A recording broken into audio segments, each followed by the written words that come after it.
Holmes almost failed. That's not an exaggeration. The Hound of the Baskervilles pushed him to the edge.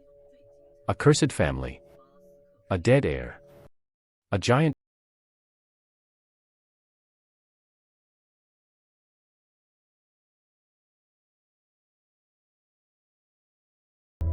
The real killer. You'll find out in part 2. Let's go. One bright morning, Holmes was enjoying breakfast. Watson, having nothing to do, picked up a walking stick left behind by a visitor the night before. After examining it for a moment, he began to imitate Holmes and deduce information about its owner. From the inscription on the stick, he said, "This Dr. Mortimer must be elderly, highly respected, and likely a country doctor who mostly walks when visiting patients. The iron tip at the bottom is heavily worn, showing that the owner has walked many miles with it." Holmes praised Watson, saying, "Your deductions are not exactly accurate, they're barely satisfactory. You not only got the age wrong and the identity off, you even missed a very obvious clue. The owner has a dog, larger than a spaniel but smaller than a mastiff. From the bite marks, it's certainly a curly-haired spaniel. You may not believe it, but we'll soon verify the answer, because he and his dog are already at our door. Please come in." As Holmes spoke, Dr. Mortimer entered with his dog. "You're so cute." After petting the dog, Holmes cleared his throat and said, "Dear Dr. Mortimer, I believe your visit today is not merely to retrieve your stick.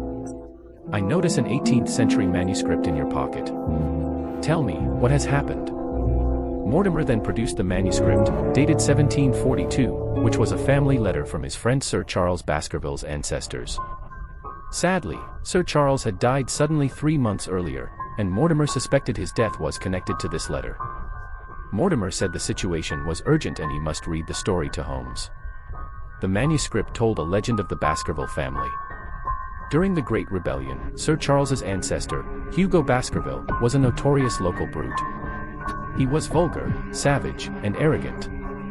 Once he took a fancy to a farmer's daughter, and together with some dissolute friends, he carried the girl back to Baskerville Hall and locked her in the attic. However, while he and his friends were drinking and feasting, the girl climbed over the wall and escaped using some vines. Realizing the girl had fled, Hugo was furious. He immediately mounted his horse, unleashed his hounds, and swore he would catch her. Soon Hugo on horseback disappeared into the night. His friends could not keep up. When they lost sight of him, they asked a shepherd. The shepherd looked terrified. He had indeed seen Hugo, but what frightened him most was that he also saw a huge, demonic hound running silently behind Hugo. Then the sound of hoofs came from the marsh ahead. Hugo's black horse came galloping back, foaming at the mouth, with no rider on the saddle. Seeing this, those usual ruffians, who feared nothing, trembled with terror. Still, they steeled themselves and went on. Soon they reached an open patch of marsh. There lay the girl's body, dead. But what truly terrified them was not the girl's corpse, but a monstrous beast nearby tearing at Hugo's throat, a gigantic hound. The hound suddenly raised its head, its eyes blazing with fire. The 3 men screamed in horror, turned their horses and fled. They galloped wildly across the marsh, shouting. It is said that one of them died of fright that very night, and the other 2 never recovered their wits. From then on, the Baskerville family was haunted by the shadow of this hound and suffered great misfortune. Many family members died sudden, unnatural, and mysterious deaths. The manuscript ended with a warning, "My descendants, I adjure you, for God's sake, to be cautious, and never to cross the moor at night." This story obviously sounded like a myth. No one would believe it easily. But Mortimer then produced a newspaper from 3 months ago reporting the sudden death of Sir Charles Baskerville, due to a heart condition. However, Mortimer noted that there were still suspicious points. On the night of the death, near the gate of the estate, he found some cigar ash, suggesting that Sir Charles had waited there for several minutes, perhaps for someone. Most importantly, near the body he found clear, fresh footprints, not of a man or a woman, but of a gigantic hound. This discovery shook Mortimer, who had previously believed in science. The Hound of the Baskervilles seemed real. Then Mortimer revealed the true purpose of his visit. The heir to Sir Charles's estate, his nephew Henry Baskerville, would arrive in London from America in a few hours, and planned to return to Baskerville Hall tomorrow. As the executor of Sir Charles's will, Mortimer feared that the last heir would also fall victim to the curse if he went back. That was why he came to Holmes for help. Holmes listened and said, "Don't worry. First go to the station and meet Sir Henry at his hotel. Then bring him to see me tomorrow at 10 o'clock. The next morning, Dr. Mortimer and Sir Henry arrived at 221B Baker Street. Sir Henry was somewhat agitated. He had left his homeland as a child and only learned of the terrifying Hound legend last night. Moreover, after arriving in London, he had encountered strange things. First, he had received an anonymous warning letter: "As you value your life or your reason, keep away from the moor." The words were cut from a newspaper and pasted on. Holmes examined the letter carefully and said, "From the typeface and wording, these words must have been cut from the Times. They are pasted crookedly, suggesting the sender was very careless or in a hurry." What was he afraid of? Looking at the address, the ink dried 3 times while writing such a short address. That means there was very little ink in the bottle. Private pens and ink bottles seldom have that problem, but it's common in hotels. The person who sent this strange letter must be staying in a nearby hotel. Another strange thing: this morning, Sir Henry found that one of his new boots and one of his old boots had been stolen, each from a pair. All signs indicated that Sir Henry had been watched the moment he arrived in London. First the Hound legend, then the warning from a mysterious person. Nevertheless, stubborn Sir Henry was determined to return to his hometown. Mortimer then asked Holmes to provide protection and accompany Sir Henry on this trip to Baskerville Hall. Payment was negotiable, but Holmes claimed he had other cases to handle and could not leave immediately. The task of protecting Sir Henry fell to Watson. They arranged to meet at the station at 2 o'clock the next day. After Mortimer and Sir Henry left, Holmes rushed out with Watson into the street and looked in the direction Sir Henry had gone. Sure enough, a bearded man sat in a carriage, furtively following Sir Henry. Just as Holmes was about to chase after him, the carriage suddenly sped away and disappeared in the traffic. Someone was indeed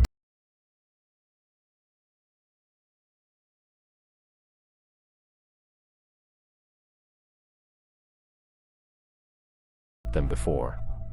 Holmes gave the boy some shillings and set him a task: to search the rubbish bins of over 20 hotels near Charing Cross for a torn copy of the Times. The boy, seeing the generous pay, eagerly set off. Holmes and Watson went to the hotel and met with Sir Henry again, telling him that a bearded man was following him. Sir Henry recalled that the only bearded man among his acquaintances was his butler, Barrymore, at the estate. The butler and his wife had served the estate for many years, and Sir Charles had left them £1,000 in his will. To verify whether Barrymore was now at the estate, Holmes immediately sent a telegram to the post office nearest the estate, instructing the postmaster to deliver it to Barrymore personally. That evening, back at Baker Street, Holmes and Watson received 2 telegrams. One from the post office said the telegram had been delivered to Barrymore. The other was from the boy, saying he found no torn Times in any of the hotels. Both leads seemed to go cold. Now they could only hope for a lead from the carriage driver. They traced the carriage through the company.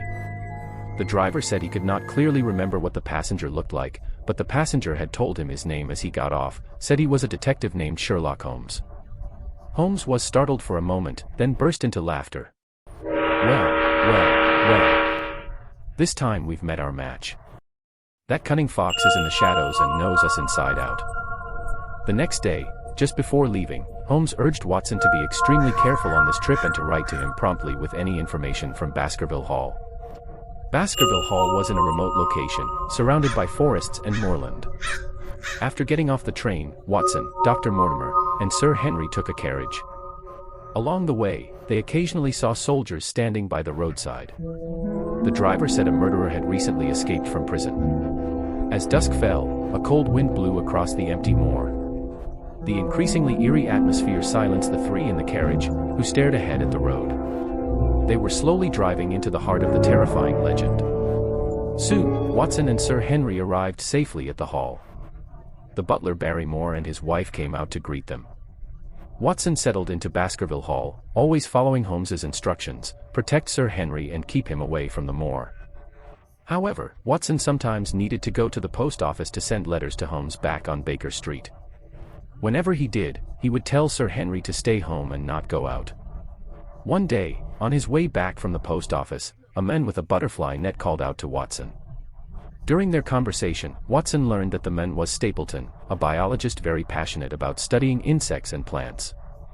Stapleton said he and his sister lived next door to Sir Charles and were neighbors, and had been very close to him. Poor Sir Charles. He had heart trouble. He must have been scared to death by the Hound that night. My poor Sir Charles. Stapleton continued, although he only lived here for 2 years, he knew the local terrain well. You must be careful, Watson, the moor is very dangerous, many animals have died there. The Great Grimpen Mire has only one safe path through it. Before he finished, a butterfly fluttered by. Stapleton immediately became absorbed, grabbed his net and chased after it. Then a woman ran up to Watson. Watson assumed she was Stapleton's sister, Beryl Stapleton. She spoke to him with great emotion. Go back, sir. Go back to London at once. For God's sake, never come here again. Watson was confused by this sudden plea. Just then Stapleton returned with his butterfly, and Beryl quickly changed the subject. After the introductions, Beryl realized she had mistaken Watson for Sir Henry. As Watson prepared to leave, Beryl secretly told him to forget everything that had just happened. But Watson was puzzled. What did you mean by that warning? Beryl replied that her words were for Sir Henry's safety, because she believed the legend of the Hound of the Baskervilles was real. The next day, Stapleton invited Watson and Sir Henry to dinner at his home. At the table, Henry and Beryl fell in love at first sight, deeply drawn to each other. But Stapleton, her brother, strongly disliked their intimacy. Over the following days, their relationship grew closer. Sir Henry even wanted to marry Beryl, but Stapleton fiercely opposed it, saying his sister was his only remaining relative and he would not allow her to leave him. During this time at Baskerville Hall, aside from some terrifying nights and the occasional howling of unknown animals from the moor, Watson encountered nothing strange. However, some odd things happened in the old house. Watson often heard the maid Mrs. Barrymore sobbing at night, and sometimes footsteps in the hallway. One night, unable to contain his curiosity, Watson quietly left his room and saw the butler Barrymore standing at a window on the second floor, holding a lamp. Sir Henry, who slept in another room, had also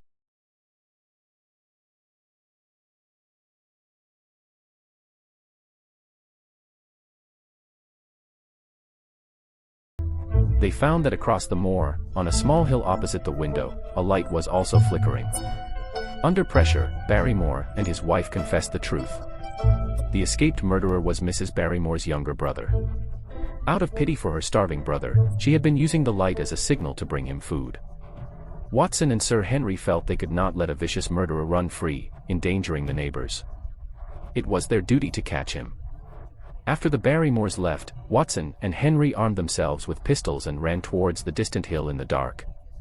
Soon they found a candle on a rock that was being used as a signal, but no one was around. After searching for a while, a rough-faced man appeared and threw a rock at them, then fled down the hill. In the chaos, Watson and Henry gave chase under the faint moonlight, but could not catch him. As they stopped to catch their breath, they noticed a figure standing on a rocky tor nearby. Just as Watson pointed it out to Henry, the dark figure vanished. Since the murderer's escape, the moor was full of police. They assumed the figure must be a policeman.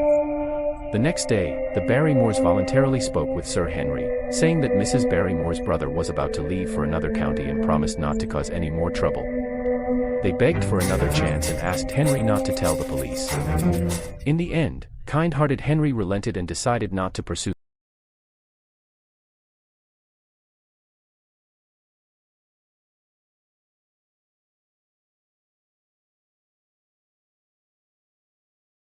Charles died. While tidying up his room, they had found a burned fragment of a letter. The writing was faintly legible, a woman's handwriting. Please await me at the gate at 10 o'clock. You are a gentleman. Please burn this letter after reading. Watson immediately understood. This was very likely the person Sir Charles had been waiting for that night. He asked Dr. Mortimer and learned that only one woman nearby had those initials, Laura Lyons. Laura was the daughter of an old man in the area. She had recently been abandoned by her husband and was estranged from her father. Without any source of income, she was destitute and often received financial help from Sir Charles.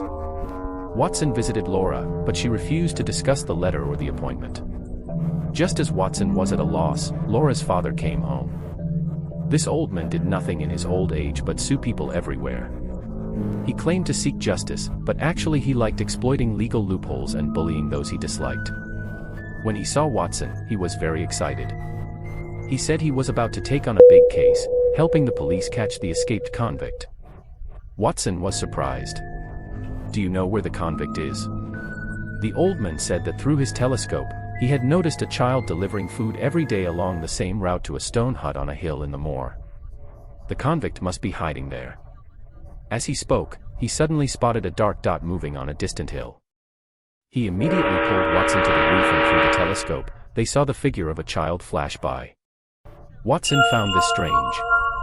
The only people delivering food to the convict were the Barrymores, and the convict's hiding place was elsewhere.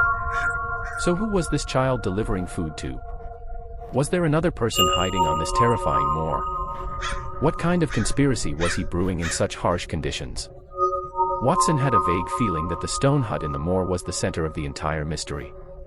Seizing the opportunity, Watson decided to take his gun and investigate in person. Who was the mysterious person hiding on the moor?